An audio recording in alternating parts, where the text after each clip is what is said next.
E então, olha só, ó, a gente vai fazer bem parecido com o da aula passada, né? Que eu até tinha feito uma ordem bem legal, que eu fui falando o que era energia, né? Eu fiz tipo o Dark, que eu fui, voltei, depois fiquei no meio. Então a gente fez tipo uma tríade de tempos para você entender bem legal o conceito lá de trabalho e energia. Aí agora a gente chega num bem parecido, ó. Só que não vai ser o teorema do trabalho, aqui vai ser o teorema do impulso.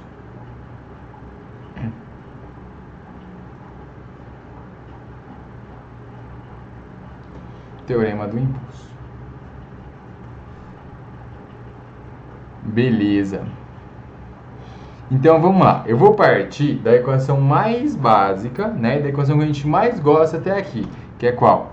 Força resultante igual a massa vezes a aceleração, né? E eu vou deixar com a setinha em cima porque são vetores. Agora vamos lá, conceitos, ó, isso que é legal, porque as aulas são progressivas, você vai usando o que você aprendeu há 4, 5 semanas atrás em aulas de hoje, né? Então olha só, força resultante, isso aqui é igual ao quê? Massa. Você lembra o que era aceleração? A aceleração é a grandeza física que modifica a velocidade.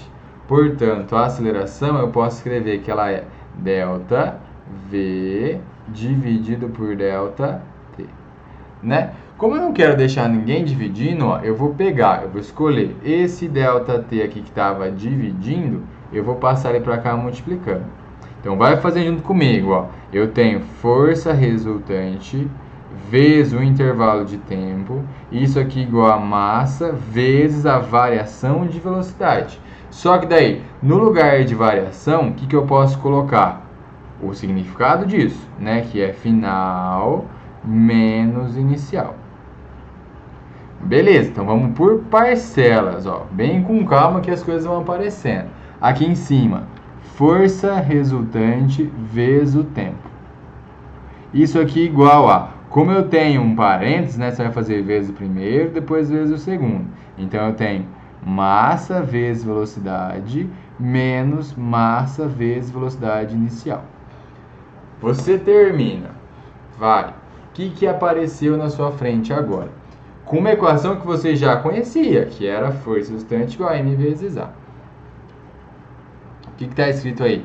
Que ó, não está antes do igual, né? Força resultante vezes o tempo. Vamos voltar. O que é força vezes tempo? Ah, é um impulso, né? Mas como é a força resultante, vou falar que é um impulso da força resultante. Então aqui embaixo, ó, isso aqui é I com R embaixo. Sem legenda, tá? Tem coisa que não precisa de legenda. Então deixa eu fazer um pouquinho mais abaixo para ficar bem bonitinho depois circulado. Então, ó, impulso da força resultante. Isso vai ser igual a quê? Olha o que apareceu aqui, ó. mv menos mv0. O que é o mv? Quantidade de movimento, né? Então vai ter, ó, quantidade de movimento final menos a quantidade de movimento inicial. Só que voltou a aparecer final menos inicial. E toda vez que isso aparece, o que eu posso colocar no lugar? Eu posso colocar o delta. Então, o impulso da força resultante, ele gera uma variação na quantidade de movimento. Agora é momento de, assim, de fazer com gosto isso. Porque olha só, toda lei tem uma equação para ela. Para pensar agora, lei de Coulomb, F igual a K, Q1, Q2 pela distância ao quadrado. Lei de Newton da gravitação, F igual a G, M1, M2 por D quadrado.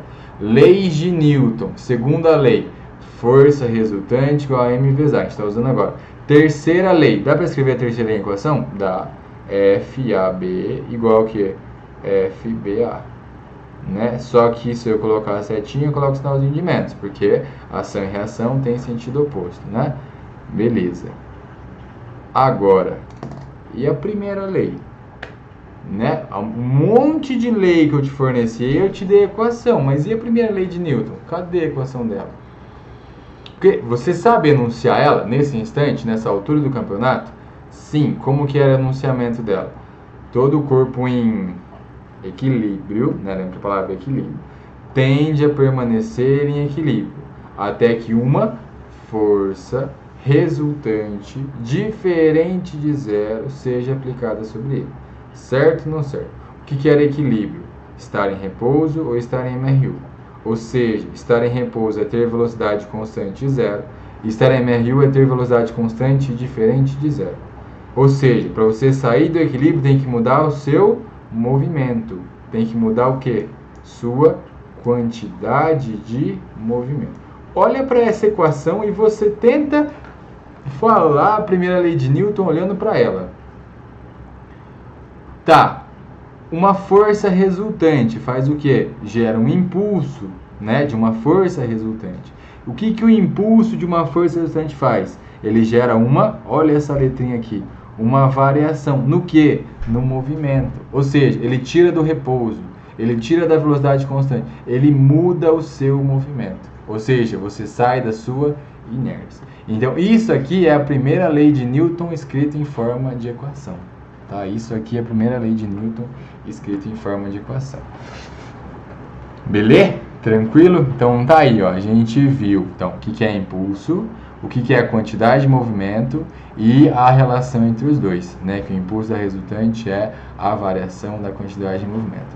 E eu quero fazer com vocês, antes de ir para sistema isolado, antes de aplicar isso em várias situações, que nem eu falei, né? Essa matéria ela é bem mais aplicada do que as outras, porque a teoria é isso, acabou. Agora eu vou falar isso daí em sistema isolado e depois em colisões, né? Colisões a gente vai falar na física um pouco mais avançada, mas é essa matéria.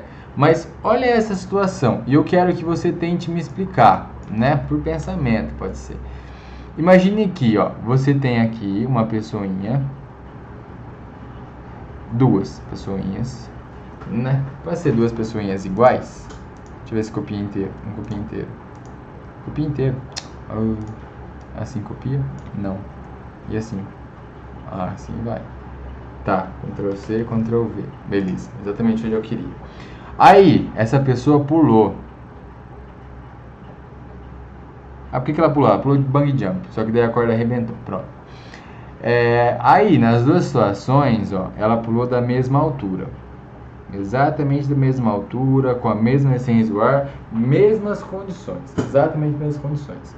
Só que a primeira situação, ela vai cair no chão duro. Na segunda situação, ela vai cair numa cama elástica. Ou naquela cama de trapezista, sabe? Alguma coisa que um pouco mais de boa. Não, forma um triângulo, não quero que você forme um triângulo. Então aqui tem uma espécie de redinha, ó, pronto. Uma redinha elástica. Então, cama elástica. Eu quero que você, fisicamente, não vai explicar de qualquer jeito, tente explicar o que acontece nas duas situações.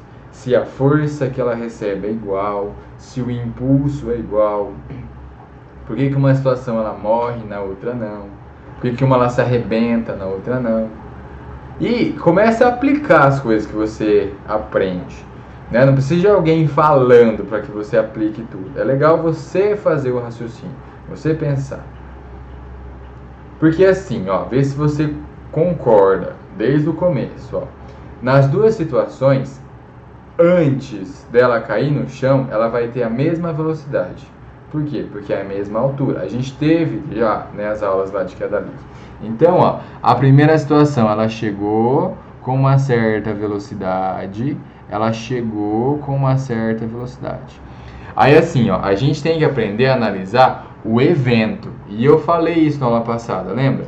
Que eu falei assim, ó, aqui o sistema é conservativo. O que é um sistema conservativo? Conservava energia. Qual a energia? Mecânica. Por quê? Porque só atuavam forças conservativas.